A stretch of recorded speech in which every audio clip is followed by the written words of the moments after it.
Oh. Check-in hotel yang biasa ba'da asar jam 6 maghrib itu udah bisa check-in. Iya. Kita baru bisa check-in jam 11 malam. 11 malam. Jam 11 malam, Ustaz. Jadi jamaah. Yang pertama kali diprotes tuh masalah akad, Ustaz. Oke. Dia protes, kok saya sekeluarga dapat kamarnya. Alhamdulillah. Dan setelah lihat video itu, ibu bisa tenang, Ustaz.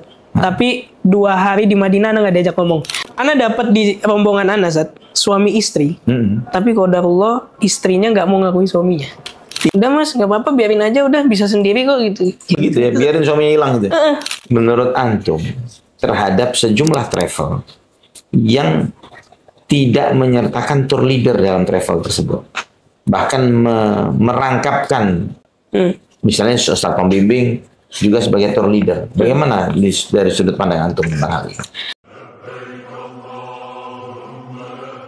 Bismillahirrahmanirrahim. Assalamualaikum warahmatullahi wabarakatuh.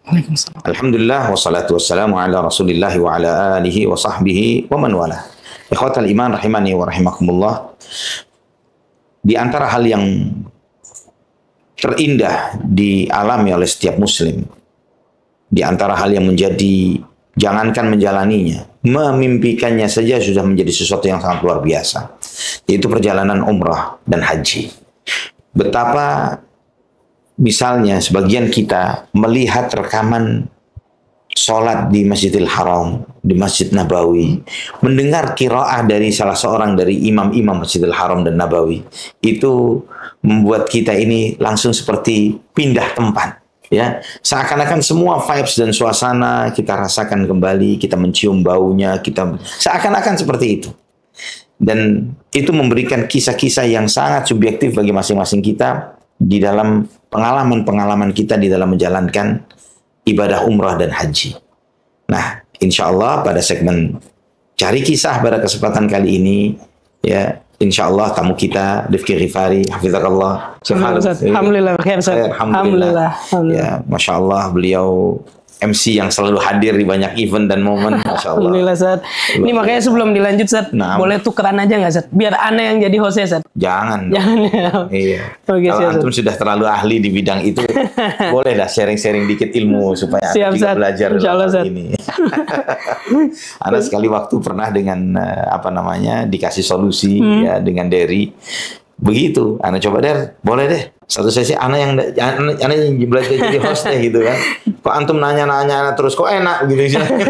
Tapi emang jujur gini, Zat, kadang kita POV ngelihat orang jadi host tuh, oh gampang kok ternyata jadi host. Tapi yang mereka nggak tahu, Zat, itu lebih susah jadi host ketimbang jadi narasumber, Zat. Gitu ya. Karena kita nih dari jauh-jauh hari udah riset seperti apa si narasumbernya, apa pekerjaan, apa latar belakang dan sebagainya, nyari tahu point of value-nya apa yang bisa kita angkat untuk jadi motivasi kan, Zat.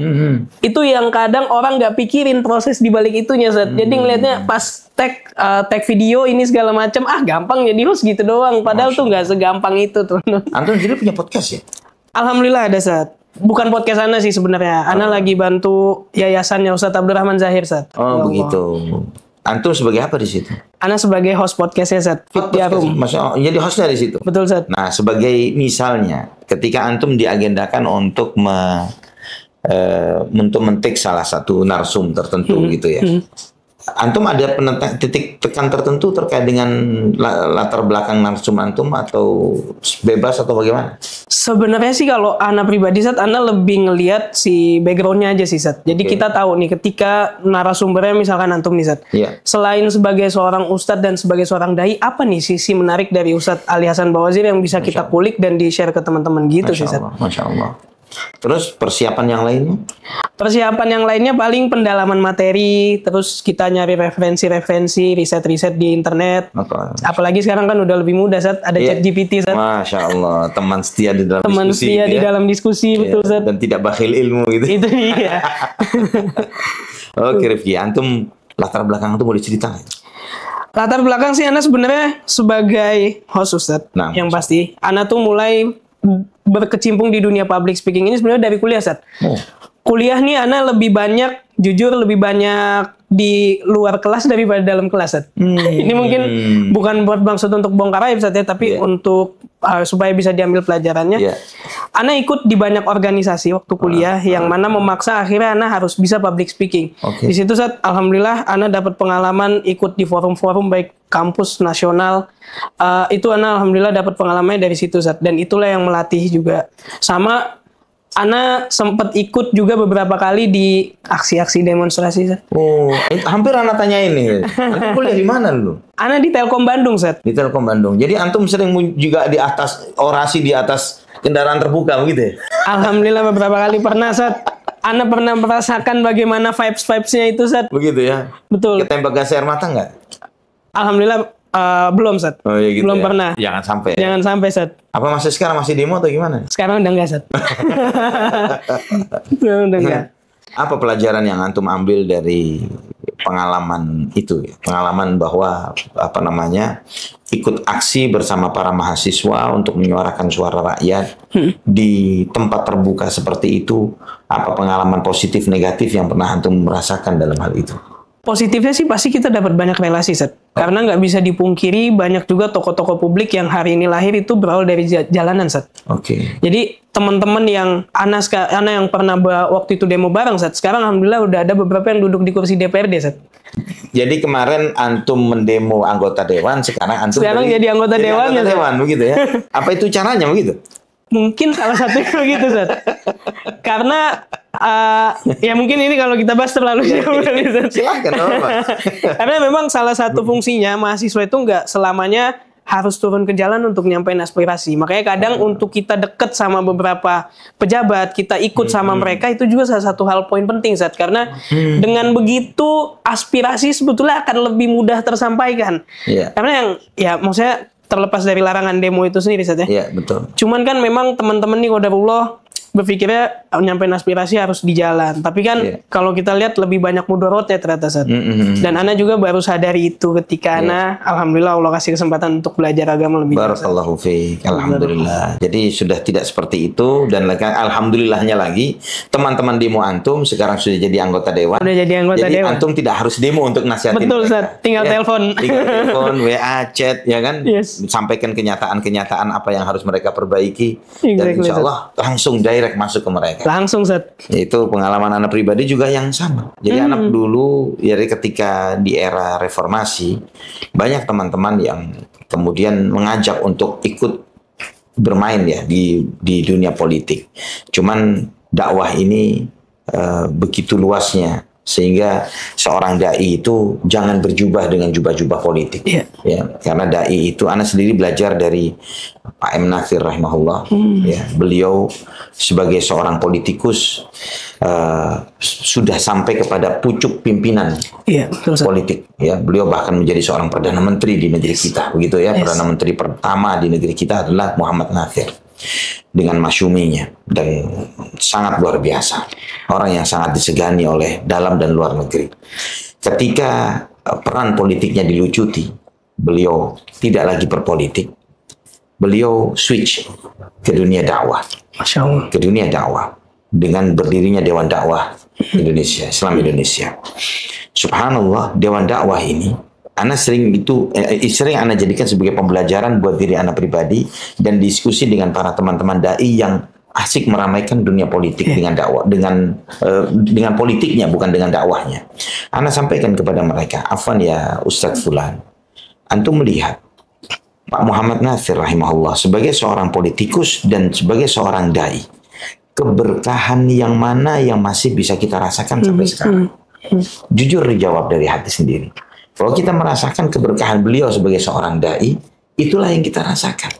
Dan ternyata memang disinilah porsinya seorang dai dan seorang ustadz, bahwa tidak harus kita berpolitik, tidak harus kita dikotaki sebagai orang yang berjubah warna merah, biru, hijau, kuning, dan yang lain sebagainya.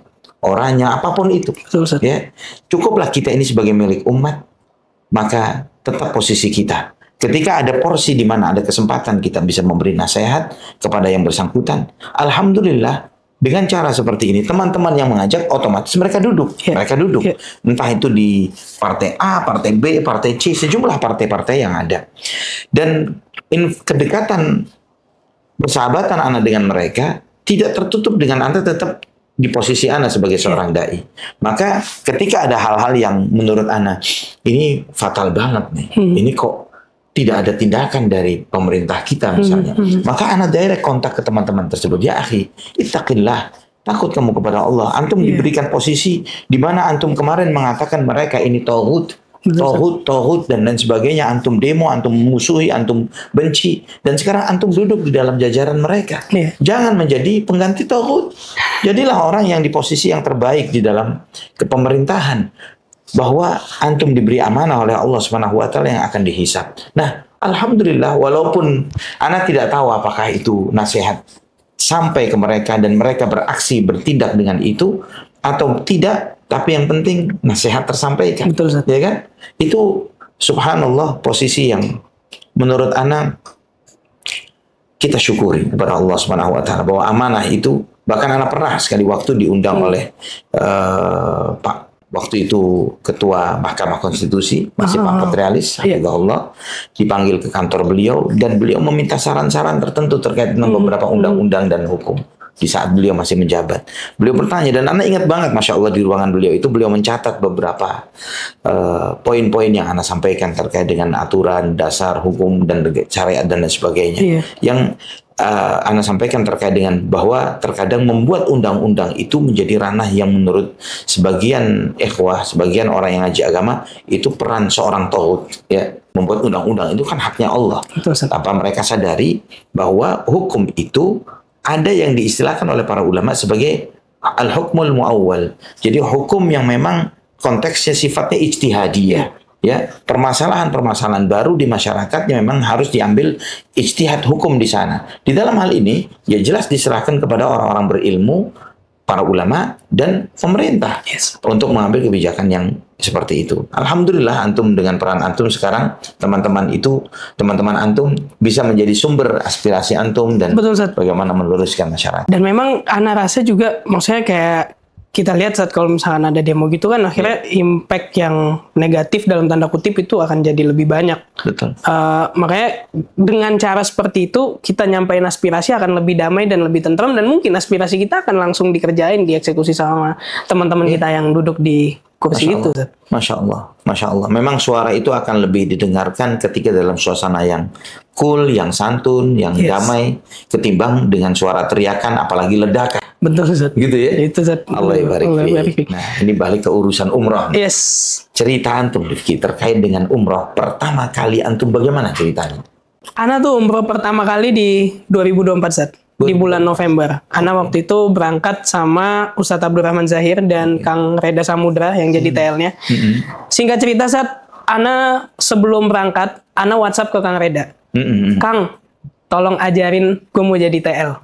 Masya Allah. Gue berangkat, gue pengen konservatif, gimana cara lo ngelayanin jamaah. Ana WhatsApp kayak gitu, Sat. Masih ada WA-nya. Oke, Masya Allah. Kang Reda bilang, ya udah silahkan Ki. Akhirnya pada saat keberangkatan itu, Ana benar-benar perhatiin gimana cara Kang Reda berangkat, gimana cara Kang Reda melayani jamaah satu persatu, dideketin segala macamnya.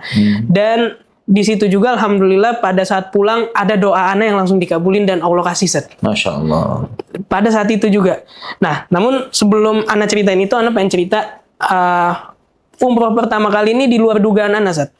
Karena waktu itu sebetulnya Ana sedang ada keperluan mendesak yang akhirnya Ana lepaslah beberapa aset yang Ana punya gitu ya, tabungan untuk memenuhi kebutuhan itu. Terus tiba-tiba aja setelah itu Ana jual, Sat. Orang tua Ana nawarin, ada uang berapa? Mau ditambahin nggak? Mau umroh nggak? Allahu Akbar. Langsung ditawarin, Sat. Antum cerita nggak sebelumnya pengen umroh? Ana nggak cerita. Nggak cerita. Ya, cuman maksud Ana, orang tua Ana nih memang sudah pernah ngomong, tapi jauh sebelum itu, Sat. Nanti insya Allah tahun ini kita umroh ya, gitu-gitulah. Masya Allah. Cuman nih Ana nggak nyangka-nyangka ketika Ana lagi ada kebutuhan mendesak dan Ana memang jual aset yang Ana punya, saat uang itu ada malah ditawarin kayak gitu. Bingung jadinya, Sat. Jujur, Sat. Cuman Ana setelah timbang-timbang, Ana pikir-pikir, Ana juga nih, yaudah deh bismillah umroh aja deh. Ana bilang akhirnya, aku ada sekian, mah gini. Terus akhirnya ditambahin, ya udah bismillah Ana daftar, Zat. Masya Allah. Yang di luar ekspektasi Ana, ketika Ana udah daftar, tiba-tiba Ana dapat job yang akhirnya Ana bisa memenuhi kebutuhan Ana dari uang job ini, Zat. Job ini dadakan, Ana nggak ada, sebelumnya nggak ada, tapi tiba-tiba Ana ditelepon, tanggal sekian kosong nggak? Kosong nih bang, gini-gini, ya udah MC ya. Dan alhamdulillah itu bayarannya lumayan, Zat. Masya Allah.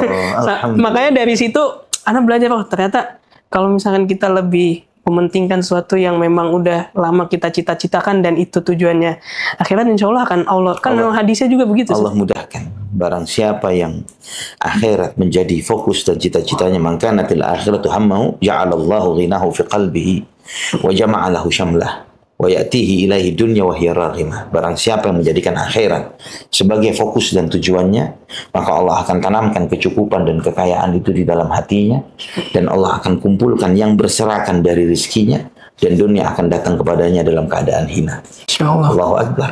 Dan itu Ana ngerasain itu, Zat. Masya Allah, Masya Allah. Nah, singkat cerita saat Ana berangkat pun, karena udah bilang WhatsApp kayak gitu ke Kang Reda tadi, akhirnya Ana di Madinah, Ana di Nabawi, saat di Raudhah, saat Ana di Masjidil Haram, saat lagi tawaf sa'i, doa yang Ana minta cuma 2, Zat. Kawin sama jadi TL. Gitu ya. Masya Allah. Dan ya tentunya setelah doain orang tua, keluarga dan sebagainya. Fokusnya 2 ini ya. Fokusnya 2 itu, Zat. Allah pengen cepat nikah sama jadi dan tour jadi leader. tour leader. Kenapa 2 hal ini yang antum harapkan? Karena pengen cepet nikah ya. Ana pengen nikah di tahun ini, Zat. Usia berapa itu? Itu 24, Zat. Masya Allah. Itu sudah nikah nih? Belum. Insya Allah, tapi coming soon, Zat. Coming soon. Ini ada ceritanya lagi setelah umroh kedua, Zat. Siap. Masya Allah. Ana akhirnya Ana berdoa, Zat. Dan waktu itu Ustadz Abdurrahman Zahir juga Fidullah ngajarin sering-sering Ki doa minta supaya bisa sering balik ke Madinah, supaya bisa dimatikan di Madinah ya, salah satunya kan dengan jadi TL atau jadi pelajar di sana kan, Zat. Akhirnya Ana ulangi terus doa-doa itu, ya Allah saya pengen sering-sering ke sini, saya pengen jadi tour leader dan sebagainya. Allah barik fiik. Pulang dari safar itu, Zat, Ana ngisi di salah satu event di BSD, ngobrol bareng sama travel, Ana akad deal langsung, Zat. Untuk berangkat? Untuk berangkat. Tour leader? Sebagai tour leader. Dahsyat. Masya Allah. Alhamdulillah, Zat. Allah kasih kemudahan di situ, Zat. Allahu Akbar. Allahu Akbar. Nah, artinya tour leader dikabulkan oleh Allah SWT. Alhamdulillah, Zat. Jadi tour leader. Masalah nikah? Belum. Belum ya? Ini lanjut kisahnya ke umroh yang kedua, Zat. Oke. Saat Ana jadi TL, ini keberangkatan pertama sebagai tour leader di bulan Ramadan, Zat. Itu 2024 untuk pertama kali umrah. Umroh pertama November 2024, umroh keduanya Maret waktu Ramadan kemarin, Zat. 2025. Masya Allah, dalam waktu yang cukup singkat, antum langsung 2 kali umrah nih. Alhamdulillah, Zat. Luar biasa. Alhamdulillah. Nah, apa cerita apa di balik umrah yang kedua nih? Umroh kedua sebenarnya ada banyak cerita nggak enaknya, Zat. Oh gitu. Karena pertama kali jadi tour leader di momen itikaf Ramadan. Oh. Mungkin Ustadz kebayang gimana tantangan dan beratnya perjuangan, Zat. Betul. Tapi anyway, alhamdulillah setelah pulang itu, nah ini baru Allah kabulkan doa Ana yang kedua tadi, Zat. Oke. Ana langsung setelah pulang 2-3 hari setelahnya jamaah umroh Ana nawarin teman istrinya. Masya Allah. Dan akhirnya Ana proses, Ana kenalan taruh sebagai macamnya dan insya Allah jadi, Zat. Kapan nih acaranya nih? Oktober nanti, Zat. Tapi karena antum ini profesinya MC, masih butuh MC nggak di acara pernikahan itu? Alhamdulillah, sebenarnya sih pengennya sendiri, Zat, biar hemat kan.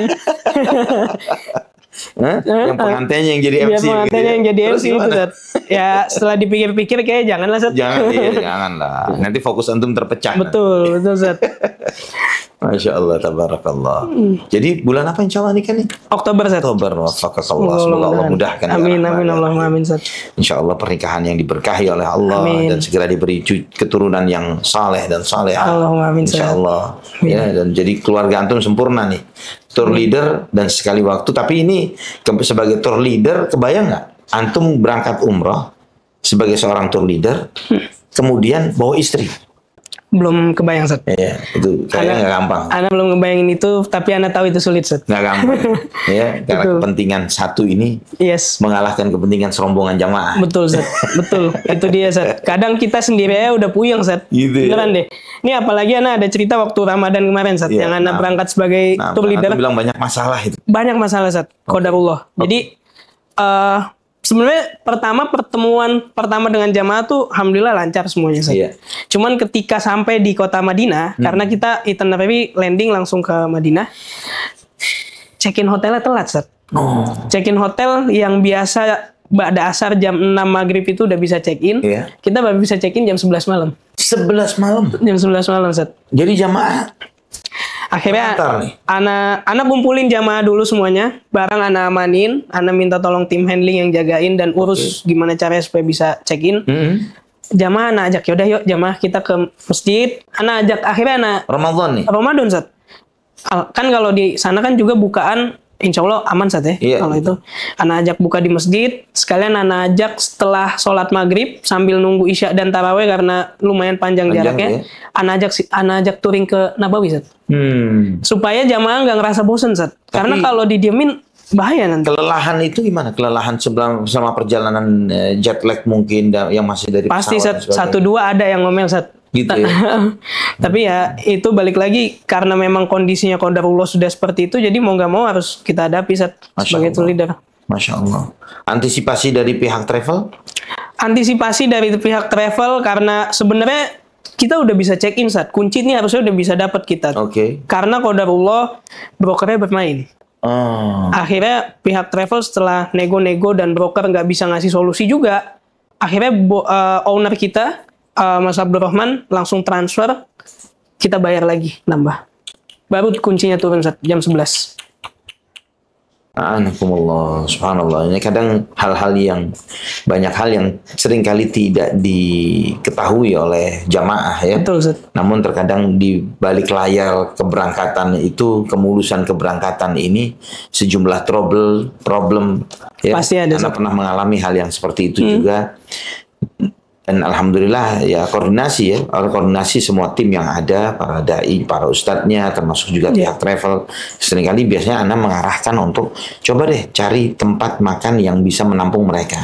Misalnya begitu, dibawa ke Romansiah gitu misalnya. Ya ayo ke Romansiah nih gitu. Jadi di situ kan ruangan-ruangan bisa kita sewa VIP roomnya. Yes, betul, Ustaz. Ikhwan akhwat, mereka istirahat sambil disajikan makan untuk mereka. Iya, ya, itu juga sebenarnya bisa kayak gitu, Sat. Cuman kan kondisinya nih Ana waktu itu Ramadan Ya, dan Ana Ramadan. ini keberangkatan pertama nih, Sat. Ramadan Jadi tour leader susah banget untuk dapat susah banget space. buat dapat space Ya, tempat makan itu. begitu ya. Makan. Ya udah akhirnya alhamdulillah jamaah ini. Nah, cuman sebenarnya masalah yang paling jadi PR terbesar Ana, Sat.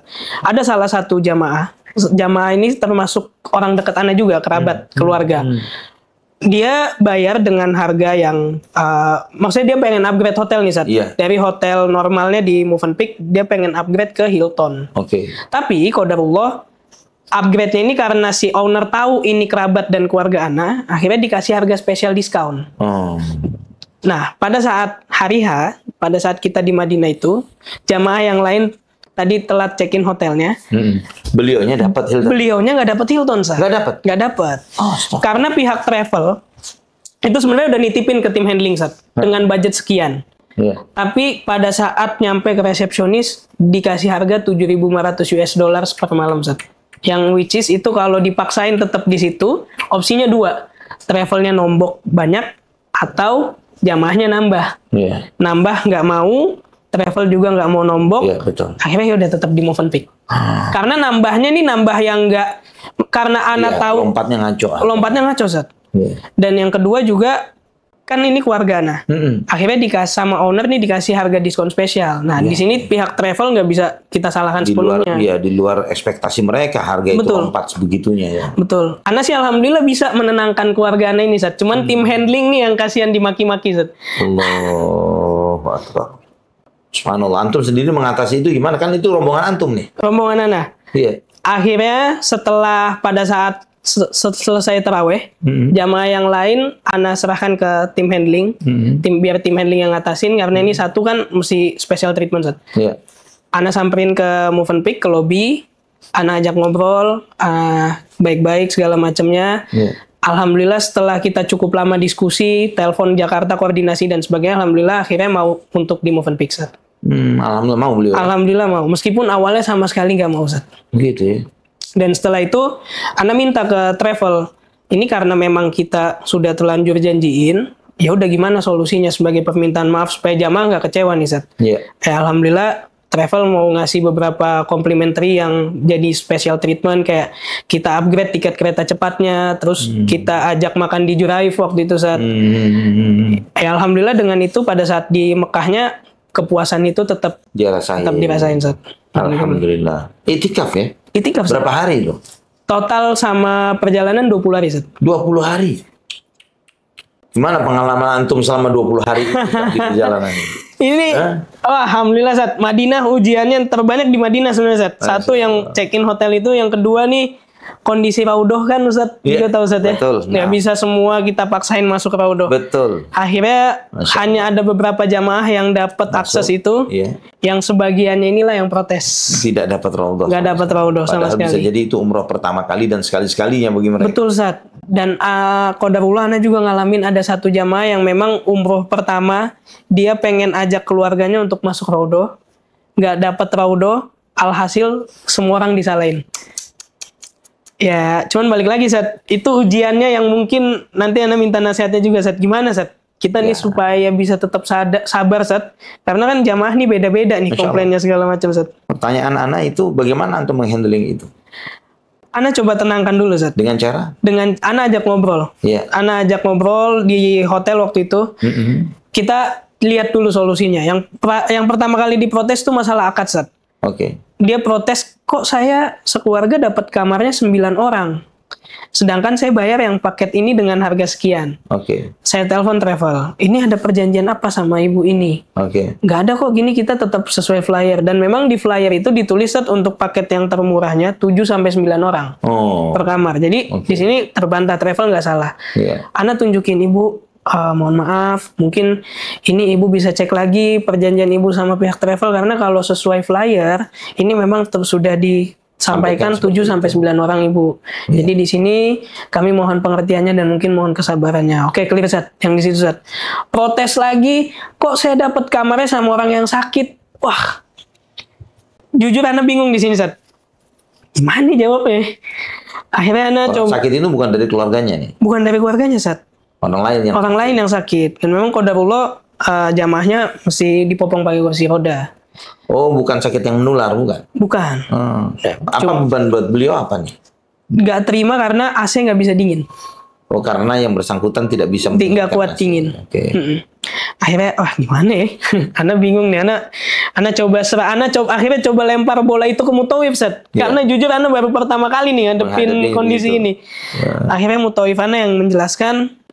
Dan alhamdulillah Ana dapat Mutawif juga, masya Allah, bisa menenangkan ya ibu itu, akhirnya tenang sendiri Sat. Alhamdulillah. Yang ketiga ada lagi ibu yang sama nih. Ibu yang sama.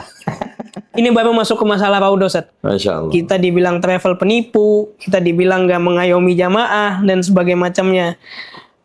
Kebetulan malamnya nih Ana habis ikut kajiannya Ustaz Ariful Bahri. Iya, insyaallah. Dan ada pertanyaan tentang masalah raudhah ini Ustaz. Oke. Ana rekam. Oke, masya Allah. Ana cuman kasih tunjuk video itu dan alhamdulillah beliau mengerti. Apa penjelasannya? Ya, Ustaz Ariful Bahri waktu itu menjelaskan raudhah bukan tempat yang, maksudnya nggak ada kespesialan tersendiri di situ. Memang meskipun Nabi sudah mengatakan itu bagian dari taman surga, tapi semua wilayah di Masjid Nabawi kan tetap aja bisa disebut raudhah. Karena Nabi SAW menyebutkan tempat di mana ilmu itu disampaikan. Dan majelis ilmu adalah taman-taman surga. Betul Ustaz. Yang gitu kan. Insya Allah. Alhamdulillah. Dan setelah lihat video itu, ibu bisa tenang Ustaz. Tapi 2 hari di Madinah Ana nggak diajak ngomong. 2 hari nggak diajak ngomong? Insya Allah. Ana tanya atau gimana? Belikan bunga buat beliau? Enggak Ustaz. Ana berusaha mendekati gimana ibu, ininya aman-aman, dicuekin Ana. Tapi Ana berusaha untuk tetap ini Ustaz. Ana berusaha tetap sama, meskipun dalam hati kok gini banget ya. Masya Allah. Alhamdulillah pas di Mekah, pas sampai Mekah, karena Mekah nih semuanya alhamdulillah lancar Ustaz. Hotelnya di mana nih? Fokus Ustaz. Oke. Yang cukup jauh itu. Iya. Alhamdulillah ibu dengan sendirinya ibu itu mengerti, dan kondisinya akhirnya Ana switch kamarnya pas di Mekah Ustaz. Biar nggak ada komplain lagi. Ya, beliau tidak di kamar dengan orang yang sakit. Iya, betul. Insya Allah. Allahu Akbar. Padahal biasanya para jamaah umrah itu hiburannya di Madinah. Iya. Gitu ya. Tapi happy-nya di Madinah. Happy-nya harusnya Ustaz. Tapi Madinah nih malah jadi banyak kendala pada saat itu Ustaz. Itu umrah yang kedua dan terakhir nih. Enggak Ustaz. Yang ketiga ada Ana. Ada ketiga, sudah 3 kali nih. Sudah 3 kali alhamdulillah Ustaz. Alhamdulillah. Tour leader lagi yang ketiga nih. Tour leader lagi Ustaz. Tapi ini di luar Ramadan. Di luar Ramadan. Bulan Juli kemarin Ustaz. Masya Allah. Gak ada cerita yang menarik nih atau cerita yang spesial? Ada Zat. Apa tuh? Ada lagi Zat. Masya Allah. Jadi Ana waktu di keberangkatan bulan Juli itu, Ana kan sama Ustadz Arif Rahman Zat. Ya. Berangkat berdua. Nah, kebetulan jamaah Ana sama jamaahnya Ustadz Arif kepisah nih karena ada 2 bis dan beda penerbangan. Oke. Nah, Ana dapat di rombongan Ana Zat, suami istri. Tapi qadarullah istrinya nggak mau ngakui suaminya. Tidak mengakui suami. Iya, dan suaminya nih karena sudah lanjut usia juga, jadi kayak butuh pendamping lah segala macam dan sebagainya. Setiap kali suaminya hilang Zat, istrinya cuma bisa minta maaf dan nyalahin suaminya. Yang anak kadang, wah gimana ibu, tenang dulu ya, boleh. Jadi suami istri yang sudah sepuh nih. Iya, sudah sepuh Zat. Oke. Ya itu anak termasuk ujian juga karena ya qadarullah beberapa kali suaminya hilang, beberapa kali juga ada perlu bantuan khusus dan sebagainya. Tapi di sisi lain si istri kayak, udah mas biarin aja, udah mas nggak apa-apa biarin aja, udah bisa sendiri kok gitu. Begitu ya, biarin suaminya hilang gitu. Emang dia cari pengganti suami lah misalnya? Itu yang anak nggak tahu Zat. Akhirnya nih kayak Ana ngerasa, wah nih kalau misalkan nggak kita beresin dalam tanda kutip berusaha untuk mendekatkan dua ini, PR-nya akan sampai pulang nanti nih. Akhirnya Ana coba gimana cari cara ya supaya bisa akrab nih suami istri. Akhirnya Ana coba ajak makan bareng, sarapan, keduanya suami istri. Ana tanya masing-masing, ibu gimana, ada kendala apa, bapak gimana, ada kendala apa, segala macam. Setelah Ana ajak ngobrol. Antum ajak ngobrol bertiga nih? Ana ajak ngobrol bertiga, Sat. Oh, Masya Allah. Karena memang kebetulan anaknya nelpon. Anaknya nelpon ke Ana. Mas, tolong itu bapak sama ibu kayaknya internetnya nggak bisa masuk. Akhirnya Ana, pas nih ada momen ini, ngajak buat nyelesain masalah itu, duduk bareng. Ana bantu, coba cariin gimana solusinya. Setelah itu beres, Ana ajak ngobrol Zat. Gimana, ada kendala apa lagi Bapak Ibu ini segala macam. Dan setelah itu baru mulai bisa berdua. Oh gitu? Iya. Masya Allah. Ini luar biasa nih Ana, makanya excited banget tentang Masya Allah, barakallahu fiik. Bagaimana antum sebagai seorang tour leader, artinya peran yang sampai membuat suami istri yang tadinya sampai seperti itu yang antum gambarkan, akhirnya menjadi akrab dan baik dengan ngobrol bareng nih. Ana aja ngobrol Sat, Ana tanya kendalanya, Ana jelaskan juga nih kita sebenarnya lagi safar nih paling bagus waktunya untuk berdoa, banyak minta, terus ya meskipun memang nggak gampang ya Bu ya Pak ya karena capek segala macem, tapi ini manfaatin. Alhamdulillah lulus Sat. Atas izin Allah. Setelah itu ya meskipun Ana nggak tahu ya gimana kalau lagi di ini, cuman setelah itu udah mulai di bis duduk bareng. Tadinya enggak Sat. Masya Allah, tabarakallah. Pertanyaan Ana nih, menurut antum terhadap sejumlah travel yang tidak menyertakan tour leader dalam travel tersebut, bahkan merangkapkan misalnya Ustaz pembimbing juga sebagai tour leader. Bagaimana dari sudut pandang antum tentang hal ini? Dari sudut pandang Ana, biar gimana pun peran tour leader ini perlu, Ustaz. Ustaz pembimbing sebetulnya hanya untuk membina dan membimbing mengarahkan jamaah. Tapi balik lagi, perlunya tour leader itu sebagai orang yang memang mengakrabkan jamaah Ustaz untuk menyelesaikan berbagai persoalan. Karena pasti dalam setiap keberangkatan dinamika itu akan ada Ustaz. Dan itulah tour leader yang bertugas sebagai solusi dari masalah itu, Ustaz. Gimana pun caranya, terus juga mengatur flow, itinerary dan sebagainya. Karena kalau semuanya dilibatkan dan ditugaskan ke Ustaz pembimbing, kasihan Ustaz pembimbingnya, Ustaz. Yang harusnya fokus untuk menyampaikan ilmu dan sebagainya, sampai harus ngurusin koper, sampai harus ngurusin jamaah minta dibeliin pulsa, jamaah minta ditemenin belanja dan sebagainya. Sebenarnya ini yang kadang travel suka nggak aware di sini, Ustaz. Menganggap bahwa oh ya udah Ustaz pembimbing udah biasa, udah bisa nyelesain semuanya, ntar dibantu mutawif. Padahal nggak kayak gitu. Karena biar gimana pun ada beberapa jamaah yang ketika nanti ngerasa Ustaz pembimbingnya nggak ada di situ, dia akan kok pelayanannya begini sih? Kan imbasnya ke travelnya sendiri. Nah, sedangkan si tour leader ini kan dia fokusnya memang untuk gimana caranya dia membaur dengan jamaah. Gimana dia hadir sebagai teman jamaah. Makanya Ana kalau lagi bertugas, Ana mau ngopi, Ana mau belanja, Ana selalu lempar ke grup. Bapak Ibu ada yang mau ikut? Saya mau ke sini, saya mau ke sini. Dan jamaah kalau ada yang mau ikut, ayo ikut bareng. Ana temenin, kita belanja bareng, makan bareng, ngopi bareng segala macamnya. Dan alhamdulillah dua keberangkatan Ana ini Ustaz, meskipun ujiannya juga banyak, Ana masih akrab sampai sekarang dengan para jamaah Ana Ustaz. Alhamdulillah. Alhamdulillah Masya Ustaz. Allah. Memang peran tour leader ini, Ana memang melihat ketika harus dirangkap dengan seorang ustadz gitu ya, sebagai ustadz pembimbing, itu ada overlap tanggung jawab yang sangat signifikan. Betul, ya, dalam sebuah perjalanan yang straight, yang sangat padat agenda dan jadwalnya. Di satu sisi juga sebagai seorang dai ada tanggung jawabnya sendiri untuk persiapan materi, penyampaian kajian, menjawab pertanyaan, memikirkan opsi-opsi ketika ada kendala-kendala yang bersifat syar'i, gitu ya. Di luar itu ada kendala-kendala eksternal di luar permasalahan syar'i yang dihadapi oleh jamaah, seperti beberapa hal yang antum sebutkan. Seringkali travel owner ya, pemilik travel itu seringkali tidak memikirkan hal itu. Betul. Sehingga udah deh, biar ustadznya saja sebagai sekaligus merangkap tour leader ya, sampai ngitung-ngitung sebenarnya, ngitung koper gitu ya. Dan terus ada jamaah hilang, mencari-cari dan lain sebagainya, koordinasi dengan mutawif, padahal mutawif sendiri fungsi dan perannya juga berbeda sebagai seorang guide gitu. Beda. Makanya Ana selalu bilang kalau Wafdullah sendiri nih Ustaz, travel Ana Ustaz, ini boleh kan Ustaz sebetulnya? Iya boleh silakan aja. Ana kan alhamdulillah sama Wafdullah nih Ustaz. Iya. Ana selalu bilang kalau bisa Ustaz pembimbing jangan sendiri, selalu dampingin sama mutawif, karena biar ustadznya ini fokus untuk mikirin segi keilmuannya. Iya. Masalah-masalah yang terjadi, apapun dinamikanya itu, jamaah kelas segala macamnya, biar tour leader yang ngurusin. Iya. Karena kalau nggak dibagi seperti itu, Ana lihat nih jamaah nih mindsetnya gini Ustaz. Ketika kenal siapa leadernya, ya dia akan minta hal sekecil apapun, hatta minta dibeliin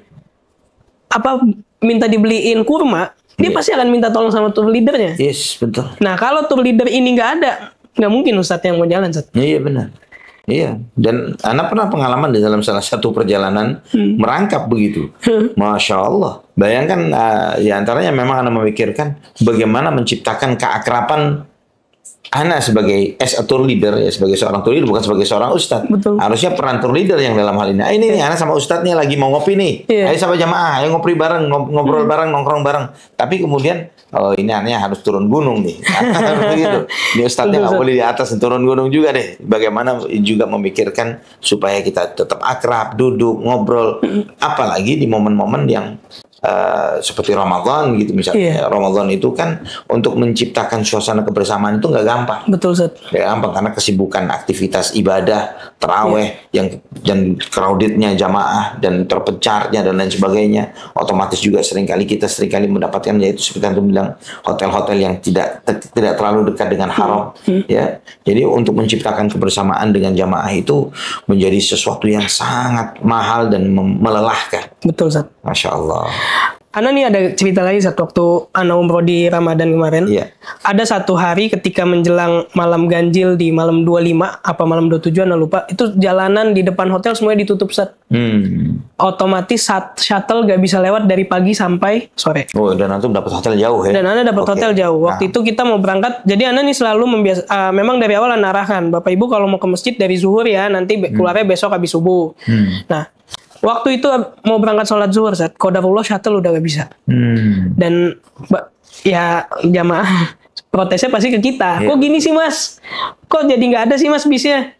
Bilang, Ibu, mohon maaf kami dari travel, ini di luar kuasa kami. Karena memang ini kebijakan hotel dan ini bukan salah hotel juga. Jalanan di depan ditutup sama polisi. Solusinya Bapak Ibu, kalau kita mau terus di sini kita nggak akan nyampe masjid. Ayo kita sama-sama kita jalan kaki. Jalan kita 5 kilo, Ustaz. Masya Allah. Ya ini harusnya 5 kilo, Ustaz. Tapi pas sampai di belokan yang kalau ke kanan itu ke Sofwa, Ustaz. Qadarullah tutup. Jadi mesti lurus ke Anjum, Ustaz. Dari Sofwa. Wush, Masya Allah. Ana kan dari Mispalah nambah sekitar 3 kilo, Ustaz. Ke area perluasan. Iya, tahu. Akhirnya Ana, ya udah. Gimana nih? Tambah jauh.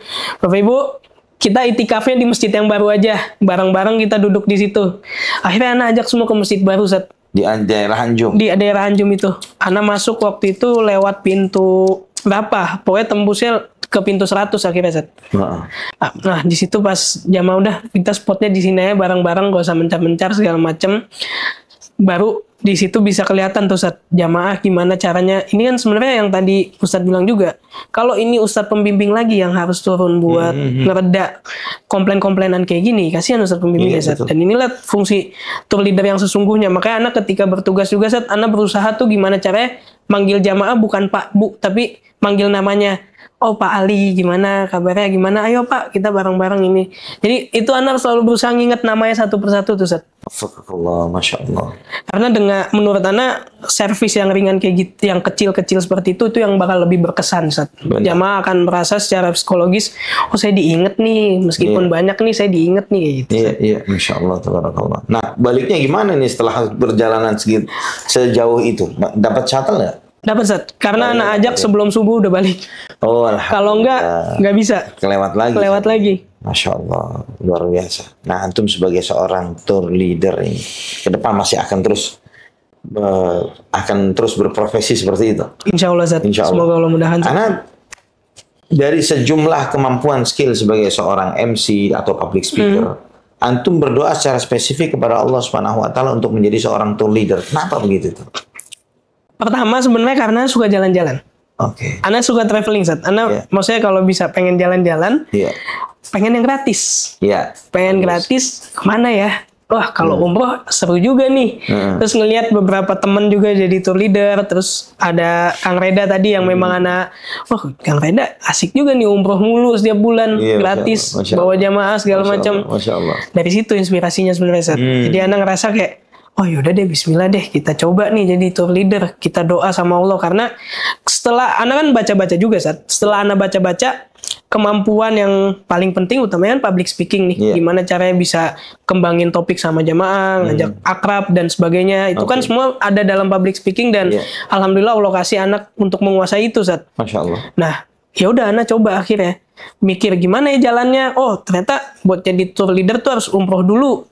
Ya udah, Ana nggak ada pikiran buat umroh, tapi ternyata Allah bukakan jalan untuk Ana umroh pertama kali itu, Sat. Ana di situ manfaatkan sebaik-baik mungkin untuk minta buat jadi tour leader, Sat. Allahu Akbar, Masya Allah. Dan antum melihat bahwa kedepannya tour leader ini masih prospektif, sangat memberikan prospek juga, Insya Allah. Alhamdulillah. Gitu Insya Allah masih memberikan seperti itu ya. Apa yang ada di mindset antum terkait seorang tour leader yang ideal itu seperti apa? Tour leader yang ideal tuh sebenarnya seringkali gini, Sat. Ada sebagian TL yang kadang kurang aware sama jamaahnya. Nunggu di chat, nunggu di telepon dulu baru mau terjun.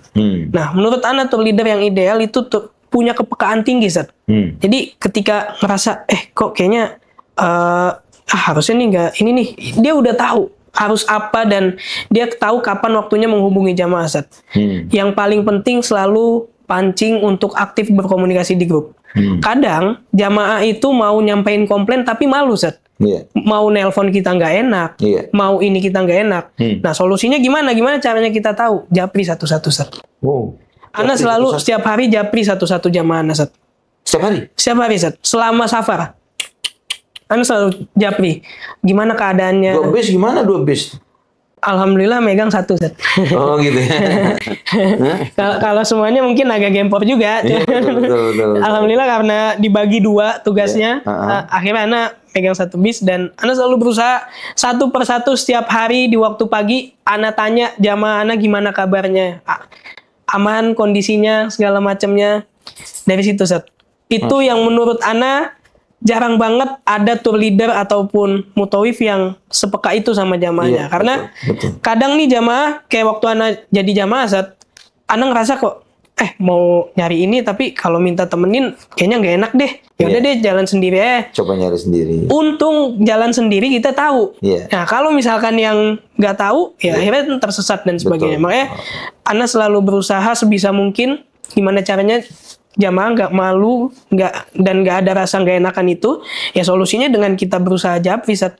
Japri satu-satu, apalagi itu? Iya. Selain itu apalagi yang antum lakukan? Selain itu ya, tour leader yang ideal.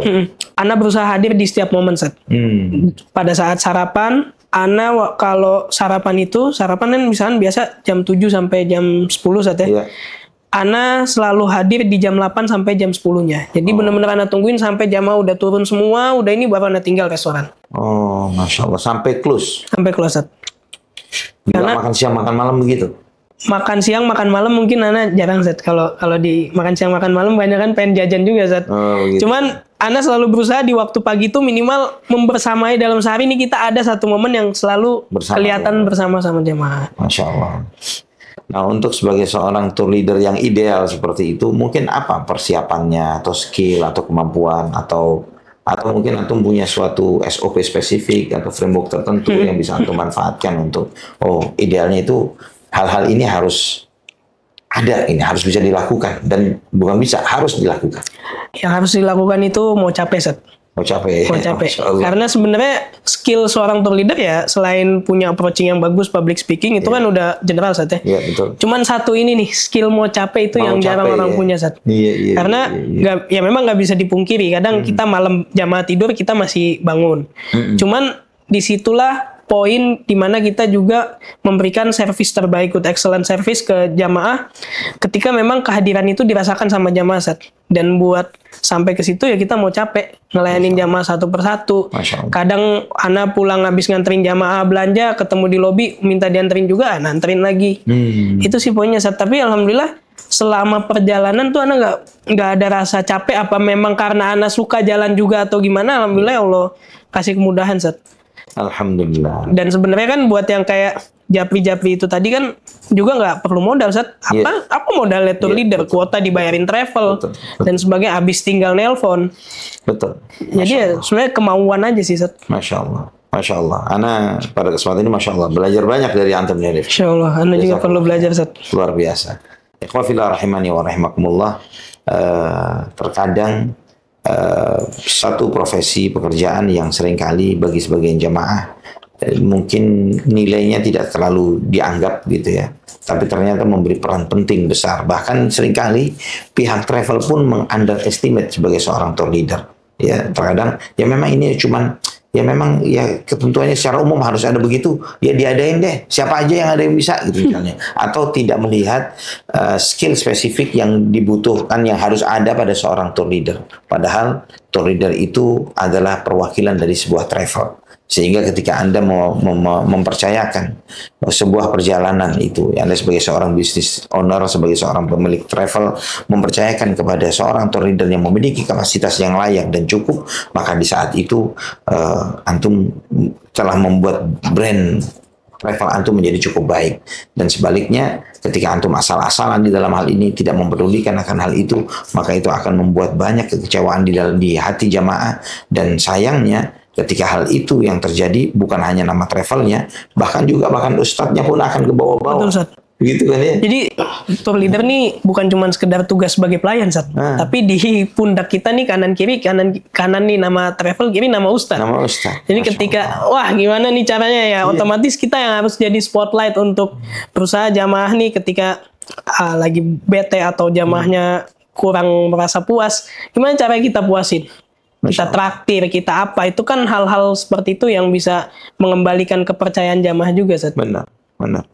Luar biasa ya ikhwafillah, pada momen ini, pada momen cari kisah ini begitu banyak pembelajaran yang bisa kita ambil dari mulai kasus bicara masalah demo, ya, mengaspirasi rakyat terhadap wakil rakyat, dan sampai kepada bagaimana seorang tour leader dan juga bagaimana kita mengambil faedah bagaimana Allah Subhanahu wa taala begitu luas rahmat dan kasih sayangnya mengabulkan doa-doa hambanya di dalam perjalanan ibadah, terutama ketika dia menunaikan ibadah umrah ataupun haji. Maka jika antum diberi kesempatan oleh Allah untuk bisa menjalani perjalanan ini, maka tempuhlah perjalanan itu sendiri atau bersama orang-orang yang Anda cintai. Barakallahu fikum. Semoga Allah Subhanahu wa taala memberkahi kita semuanya. Aku qouli hadza. Wassalamualaikum warahmatullahi wabarakatuh. Waalaikumsalam.